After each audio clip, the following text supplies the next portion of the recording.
Okay, so today we're going to dive deep into something pretty major and something I know a lot of you have been wanting us to really unpack.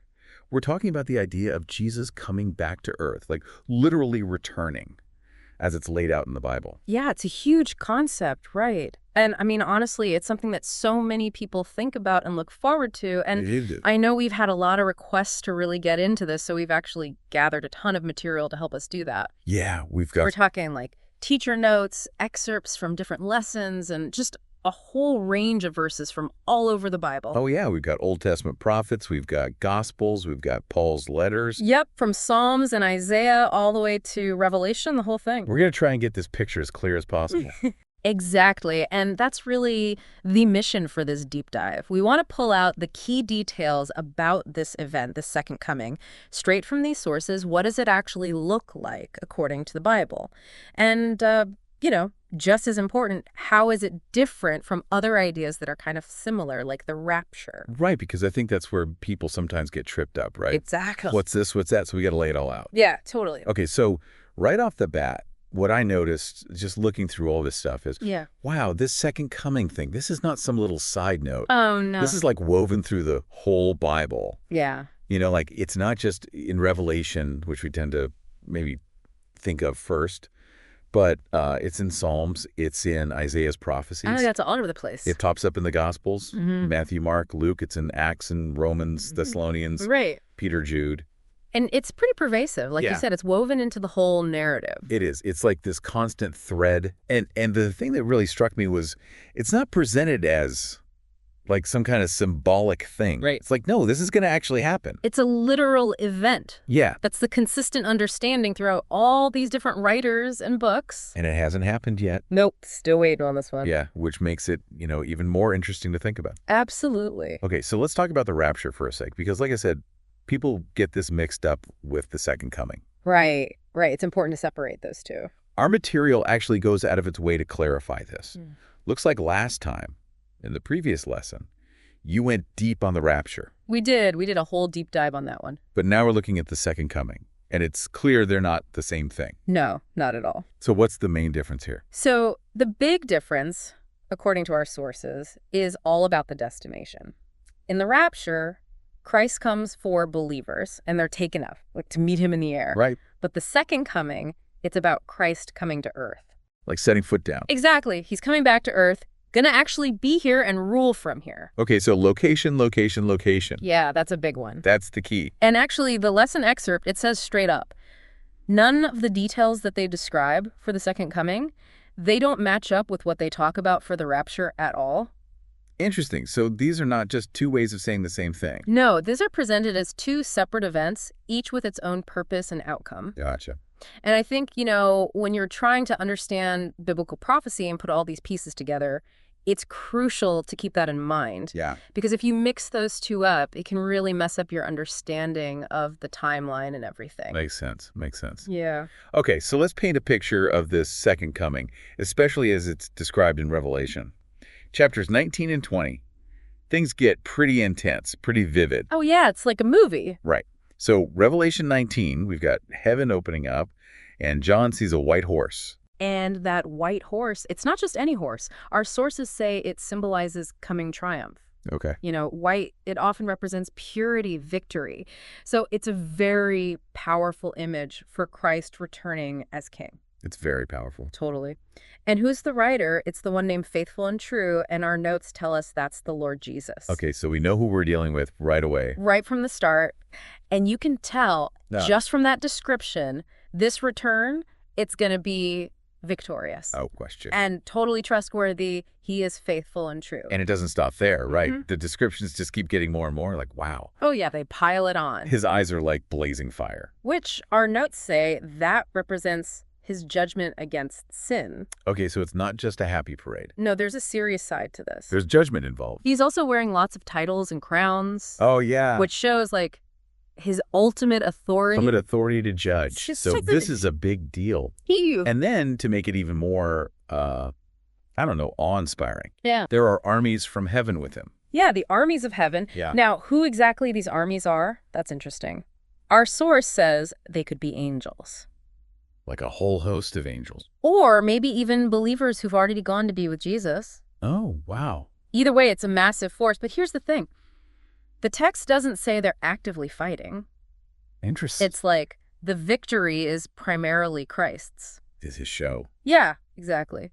But what do you think that says about the event, depending on who these armies are? If it's angels, it just shows you the divine power at play. Right. Like no contest. But if it's believers, it's like they get to participate in this ultimate victory. Like they're there to witness it. Yeah, exactly. It's pretty amazing to think about. It is. It is. Either way, it's a powerful image. Yeah. Okay, so what's the purpose of this whole massive return? Why is this happening? Well, according to Revelation and notes we have, it's to judge and make war against the godless nations that have fought against Jerusalem. But it's not just about judgment. There's also this theme of protection for Jerusalem. Okay. And like a cleansing from sin that happens when Christ comes back. So it's multifaceted. Yeah, exactly. Not just punishment. Right. There's deliverance and restoration too, especially for those who are on God's side. Yeah, and that focus on Jerusalem, like you see that throughout the Bible. Yeah, it's clearly a central part of God's plan. Okay, and then there's this really intense part.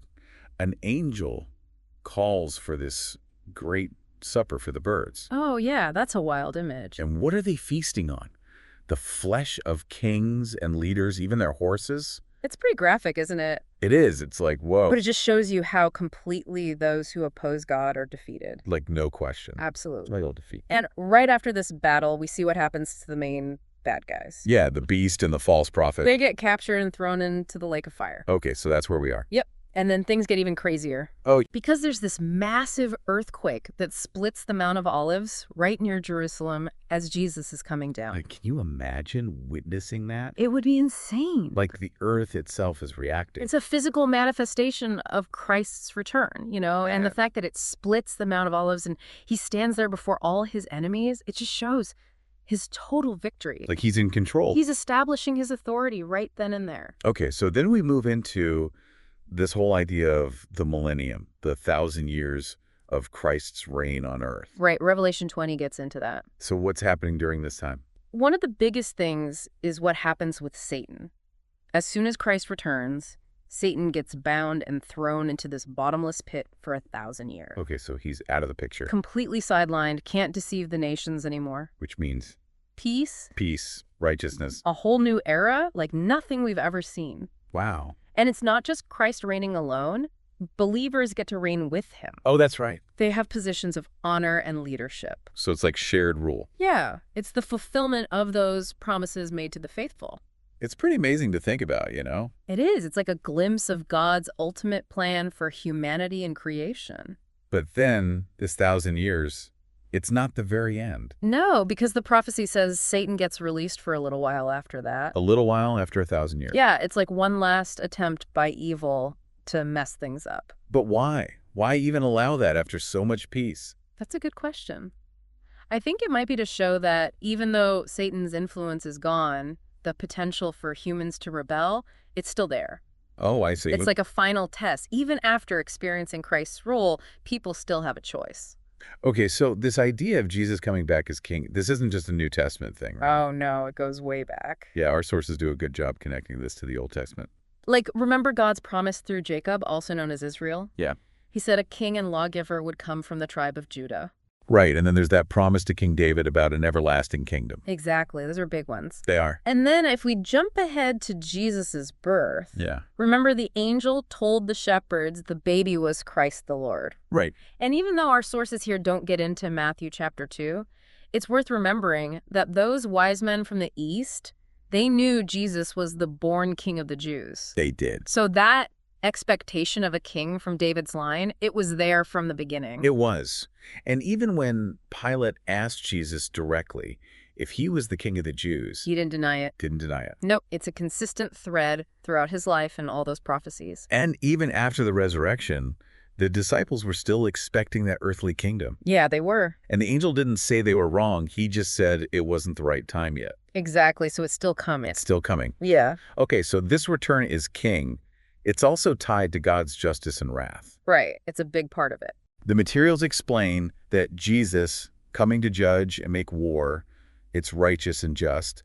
But I know that can be tough for some people to wrap their heads around. Oh, yeah, for sure. So how do we understand that? I think it's important to remember that God is both holy and merciful. Okay. His holiness means he can't stand sin, but he's also patient and often delays judgment. He gives people time. He does, but his justice also demands that sin is dealt with eventually. Right. And you see that in the Old Testament, like with Right. the flood in Noah's time. That was God's judgment. It was a response to wickedness. So this future judgment, it's like that, is a necessary response to rebellion against God. Exactly. Okay, so last part of our deep dive, Satan's final destiny. The grand finale. Right, so after he's released for that short time, what happens to him? Well, this is where the whole cosmic battle comes to a head. Okay, Satan gets released, he deceives some people, they rebel against the saints in Jerusalem. they mention Gog and Magog, but I guess the details of that are kind of debated. Yeah, some details are unclear, but the main idea is there's this final uprising against God's people. Okay, so what happens to Satan? He faces his final defeat. The end of the line. Yep. Our sources point to Isaiah, where it talks about Lucifer being brought down to Sheol, the realm of the dead. Right. And Jesus himself talked about everlasting fire being prepared for the devil and his angels. So this judgment was coming all along. It was foreshadowed way back then. And what does that final judgment look like? Revelation describes it as being thrown into the lake of fire and brimstone. Same place as the beast and the false prophet. Yep, same lake of fire. And this isn't just a time out, right? No, this is eternal torment. Day and night, forever. It's a pretty stark contrast to that first temptation in the Garden of Eden. It is. The sources actually bring up Genesis 3.15, that very first prophecy after the fall. Where God talks about a descendant of Eve crushing Satan's head. Exactly. And that's Jesus. He's the ultimate Satan conqueror. His victory on the cross, it sealed Satan's fate. Even though the full judgment happens later, it was decided then. So the second coming, it's not just about setting up Christ's kingdom on earth. It's also about the complete defeat of evil. God's justice wins out. Absolutely. It's the triumph of good over evil. Okay, so to sum up this whole deep dive for you, Yeah. Jesus' second coming, this is a real event. It's going to happen in the future, and it's not the same thing as the rapture. Right. Two separate things. He's coming back as king with all this power and glory to judge the nations, To defeat his enemies. to bind Satan for 1,000 years. And he's going to rule with his people during that time. And after that, Satan gets one last shot, but he loses. And it's over. Eternal punishment. That's the big picture. We've gone through a lot of scripture here. We have. You should be feeling pretty well informed about this whole doctrine now. Yeah, we've looked at all the details, the scriptural foundation, the difference from other concepts, the imagery, the millennium, the Old Testament prophecies, God's justice, and Satan's fate. It's a lot. It is, but it's all connected. It is, and it all matters. Absolutely. So here's a final thought for you to ponder. We've seen all these descriptions of Jesus' return, this reign of peace and justice, and then that final rebellion. Yeah. What does that tell us about how much people want to rebel, even after seeing the good stuff? What does it say about real peace and how hard it is to achieve, and what kind of authority can actually bring that kind of peace? Those are big questions. They are, but they're worth thinking about. Definitely worth pondering. Yeah, even after this deep dive is over. Absolutely. These things have implications for how we live now. They do, they do. That's the power of digging into these topics. It changes our perspective. It does, and that's what we're here for. Exactly, to help you see things in a new light. And to help you think deeply about what really matters. Absolutely. Thanks for joining us on this deep dive. It's been a pleasure. Until next time.